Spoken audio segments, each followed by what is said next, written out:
Bonjour à toutes et à tous, très heureux de partager la bonne nouvelle de l'Évangile avec vous. Nous allons aujourd'hui traiter du thème de la guérison divine. Et pour référence biblique, je vous inviterai, si vous le désirez, à partager cette lecture avec moi. Un extrait du psaume 107, au chapitre 107, versets 19 et verset 20, où il est dit ceci: « Dans leur détresse, ils crièrent à l'Éternel, et il les délivra de leurs angoisses. Il envoya sa parole et les guérit, et il les fit échapper de la fosse. Amen. » En traitant de ce thème merveilleux qu'est la guérison divine, je ne peux m'empêcher de penser à Jésus qui, un jour, traversant la mer, arrivant sur un rivage, voyant cette foule languissante et abattue, la Bible nous dit qu'il fut ému de compassion. Et dans sa compassion, il guérit tous les malades. La guérison divine est donc le fruit de la grâce de Dieu. C'est ce qui découle directement du sacrifice de Jésus. La Bible nous dit que la guérison divine, c'est le fruit de sa compassion. C'est par amour qu'il veut nous guérir. Et cette guérison ne s'étend pas seulement au domaine physique, mais elle peut se manifester aussi dans le domaine psychique, le domaine moral de l'individu. Alors oui, dans leur détresse, ils crièrent à l'Éternel, et il les délivra de leurs angoisses. Il envoya sa parole et les guérit. Dieu agit conformément à sa parole. Il veut la confirmer dans la vie de ceux qui croient. Il y a une promesse de Jésus, celle qu'il a laissée avant d'être enlevé sur les nuées du ciel, et avant que nous puissions un jour le voir revenir de cette manière. Il a fait cette promesse à tous les croyants. Il a dit: « Voici les miracles qui accompagneront ceux qui auront cru. » Et parmi ces promesses, il parle de la guérison divine en disant: « Ils imposeront les mains aux malades et les malades seront guéris. » Dieu veut confirmer sa parole. Et la guérison divine, elle est accessible aux hommes et aux femmes, de ceux et de celles qui croient en lui, qui croient en Jésus, qui croient dans son sacrifice, qui croient dans sa mort expiatoire et dans le tout accompli de cette œuvre merveilleuse qu'est l'œuvre de la croix. Si je cite cette référence, c'est qu'elle me paraît essentielle. Ésaïe 53, versets 4 et 5, où il est dit: « Cependant, ce sont nos souffrances qu'il a portées, et c'est de nos douleurs qu'il s'est chargé. Nous l'avons considéré comme puni, frappé de Dieu et humilié, mais il était blessé pour nos péchés, brisé pour nos iniquités. Le châtiment qui nous donne la paix est tombé sur lui, et c'est par ses meurtrissures que nous sommes guéris. » Alors il y a de toute évidence une volonté de Dieu de guérir nos cœurs, de guérir nos corps malades, et qui que vous soyez croyant, que vous ne le soyez pas encore, Dieu vous aime. Et le premier point que j'aimerais mettre en avant, que j'aimerais de toute évidence mettre en lumière comme étant la source de toute guérison, c'est l'amour de Dieu. Oui, Jésus nous aime. Et c'est par amour et par compassion qu'il veut agir dans notre vie, qu'il veut agir dans la vôtre, et qu'il veut vous libérer, vous délivrer de tout ce qui, jusqu'à présent, a triomphé de vous, en termes de douleur, de peine, en termes de souffrance. Le Seigneur est puissant. La Bible nous déclare qu'il a reçu tout pouvoir dans le ciel et sur la terre, et qu'il peut toutes choses et que rien ne lui est impossible. Si vous croyez dans cet amour divin, alors vous en verrez les fruits, vous en verrez la manifestation de cet amour, parce que Dieu ne ment pas. Dieu n'est pas un homme pour mentir. Il ne reprend pas sa parole. Il promet la guérison complète et totale dans votre cœur, dans votre corps malade, si vous lui faites confiance, si vous l'invoquez, si vous lui demandez toute sa grâce dans votre vie. Il y a aussi une seconde chose qui prévaut, c'est l'autorité du Seigneur. Si Jésus nous guérit par son amour, nous savons aussi qu'il a tout pouvoir, il a toute autorité. Et il est relaté dans l'évangile de Matthieu, chapitre 28, ce passage vraiment qui est pour nous ce fondement, ce rocher sur lequel nous nous appuyons dans notre foi, dans notre confiance en Dieu. Jésus s'étant approché, parla à ses disciples et il leur dit: « Tout pouvoir m'a été donné dans le ciel et sur la terre. » Cette parole, elle est permanente. Et ce qu'il a fait il y a 2000 ans, ce qu'il a fait il y a 1000 ans, ce qu'il a fait il y a 100 ans de nous, Il le fait encore aujourd'hui, parce qu'il est fidèle. Et parce que la Bible nous déclare que Jésus-Christ est le même hier, aujourd'hui et éternellement. L'amour de Dieu, son autorité, mais aussi, troisièmement, l'accomplissement des Écritures. Il y a quelques extraits du livre des psaumes que j'aimerais vous citer. Dans le psaume 30, versets 2 et 3, le psalmiste dira « Je t'exalte, ô Éternel, car tu m'as relevé.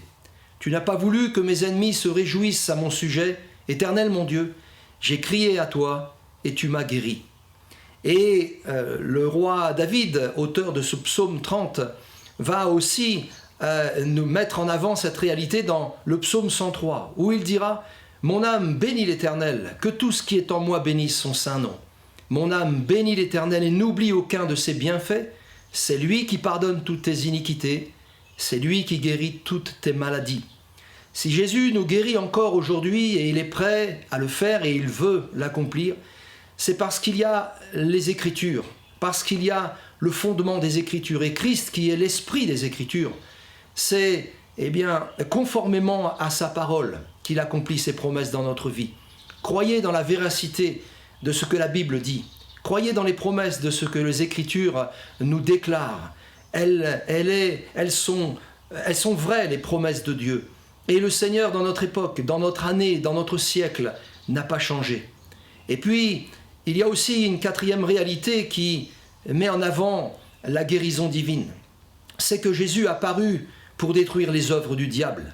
Et dans le livre des Actes, au chapitre 10, verset 38, la Bible nous dit ceci: « Vous savez comment Dieu a oint du Saint-Esprit et de force Jésus de Nazareth, qui allait de lieu en lieu et qui faisait du bien, et qui guérissait tous ceux qui étaient sous l'empire du diable, car Dieu était avec lui. » Voilà quelques-unes des raisons pour lesquelles nous devons faire confiance au Seigneur, quelques-unes des raisons pour lesquelles nous devons nous attendre à lui quant à la guérison de notre corps ou quant à la guérison de notre cœur brisé. Jésus a été oint du Saint-Esprit et de force, et au sein de son ministère messianique, lorsqu'il était sur cette terre, il guérissait tous les malades, quelle que soit la maladie. C'est la raison pour laquelle nous pouvons dire qu'il n'y a aucune maladie qui puisse résister à l'autorité de Jésus, aucune maladie qui puisse résister à sa puissance, aucune maladie qui puisse résister à son pouvoir. De la puissance de la parole de Dieu découle aussi une autre puissance, c'est la puissance de la foi. Et nous avons un Dieu immuable, un Dieu qui ne change pas et qui ne varie pas. Jésus-Christ, je le répète, est le même hier, aujourd'hui et éternellement. Il y a donc promesse de guérison pour ceux qui auront cru. Et si la puissance de la parole de Dieu va susciter la puissance de la foi dans notre cœur, alors il est nécessaire que vous et moi, nous puissions l'exercer, notre foi. Jésus nous dira, même si notre foi n'est pas plus grosse qu'un grain de sénévé, pas plus grande que cette petite semence, si nous savons l'exercer, alors nous verrons de grandes choses avec le Seigneur. Le Seigneur, il nous est relaté une action puissante de sa part dans la vie d'un serviteur, d'un esclave. Et ce fait est relaté dans l'évangile de Luc au chapitre 7 et au verset 7, où un centenier romain, donc un homme étranger au peuple d'Israël, qui avait une grande foi, et Jésus va admirer sa foi, va un jour lui dire « Seigneur, je ne suis pas digne que tu entres sous mon toit, je ne suis pas digne de te recevoir, mais si tu dis seulement un mot, si un seul mot de ta bouche est prononcé, alors mon serviteur qui est à la maison et qui est malade, je suis convaincu qu'il sera guéri. » Et en disant cela, nous voyons que la foi de ce centenier, elle était totale, elle était authentique, elle était absolue.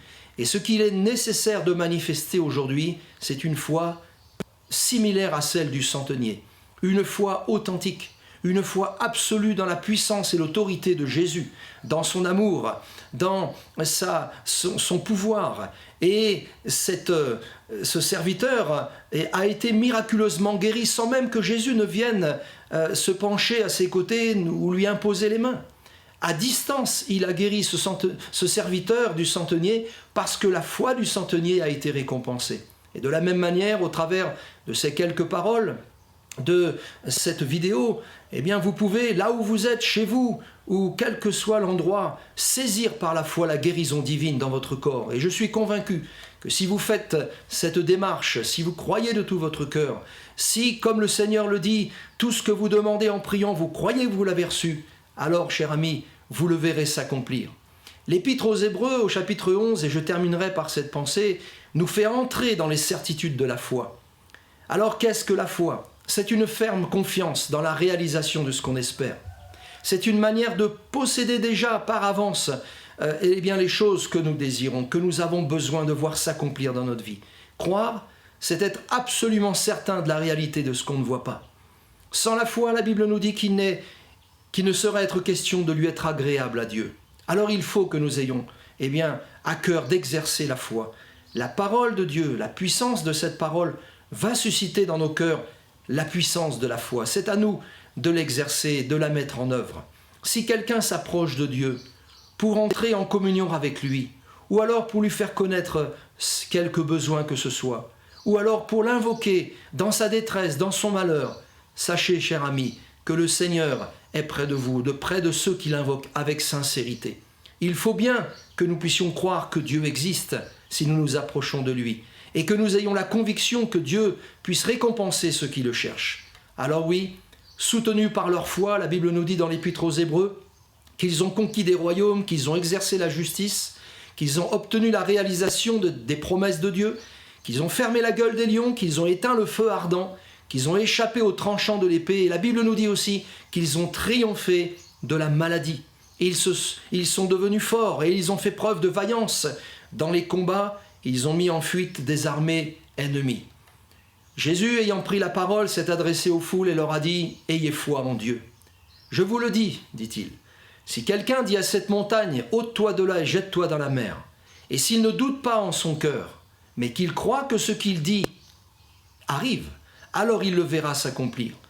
Tout ce que nous demandons au Seigneur en priant, croyons que nous l'avons reçu et nous le verrons s'accomplir. Dans le fait d'exercer sa foi, la prière est faite pour demander à Dieu. Et la louange aussi est faite pour recevoir de Dieu. Attendons-nous au miracle aujourd'hui. Mon ami, attends-toi au miracle dans ta vie. Cette parole qui est annoncée en toute simplicité, Dieu veut la confirmer. Dieu veut appuyer ce message par sa puissance et confirmer maintenant dans ta vie cette parole puissante afin que ton cœur ou que ton corps malade soit instantanément guéri par la puissance du nom de Jésus. Attends-toi au miracle quand tu pries.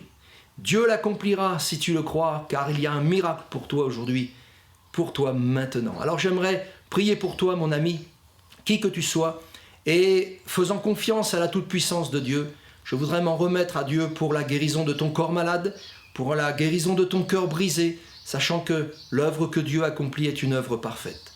Seigneur éternel, je bénis ton nom, je te rends grâce parce que ta parole, elle est annoncée et tu la confirmes avec puissance dans nos vies. Seigneur, s'il y a quelques personnes, en entendant cette parole, qui soient touchées dans son corps, qui soient brisées dans son cœur, alors pose ta main puissante, envoie ta parole puissante et confirme-la dans sa vie, qu'il puisse par la foi saisir l'accomplissement de tes promesses et que cette personne qui reçoit cette parole dans son cœur puisse maintenant exercer sa foi et qu'il lui soit fait selon sa foi. Ô Père, au nom de Jésus, dans le sacrifice de Christ et dans ses meurtrissures, que toute personne malade soit guérie instantanément au nom de Jésus-Christ. Amen.